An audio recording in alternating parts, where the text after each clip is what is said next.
الرحمن الرحیم. یو سړي دا تپوس کړی دی چې بعضې زنانه د رمضان په میاشت کې څه مخصوص دوايانې استعمالوي او خپله ماهواري پې بندوي، یعنی د حیض وینه پې بندوي، دې دپاره چې د رمضان روژې رانه پاتې نشي او ټولې روژې ونیسي. نو آیا داسې دوايانې استعمالول جایز دي او که نه؟ دویمه دا چې داسې دوایانو سره چې کله ماهواري بند شي نو آیا دا به شرعاً پاکه ګڼل کیږي او که نه مکه شان ناپاکه به وي.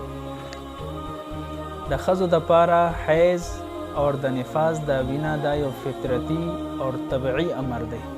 د دې وجې نه په شریعت کې دې طرف ته د عباداتو احکام نه متوجه کیږي.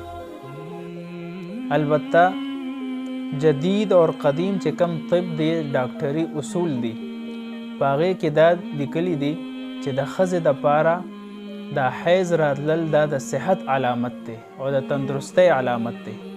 نو په دقه وجه که یو ښځه څه داسې دوی استعمال کړي چې دا پې خپله ماهواري بنده کړي، د حیض وینه بنده کړي، نو دا به شرعاً پاکه ګڼلی کیږي او په دې حالت کې د دې دا روژه نیول او د دې مونځ کول بالکل صحیح دی. فتاوا تاطرخانیه کې دي وشرط صحة الأداء وهو الوقت القابل وهو اليوم المتعرى عن الأكل والشرب وطهارة المؤديين من الحيض والنفاس.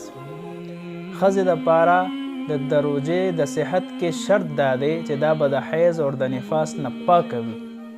نو به دې دوی سره هم د دې د حیض وینه بالکل بند شي نو دا به هم شرعاً پاکه ګڼل کیږي او د دې دغه روژه بالکل صحیح ده. والسلام.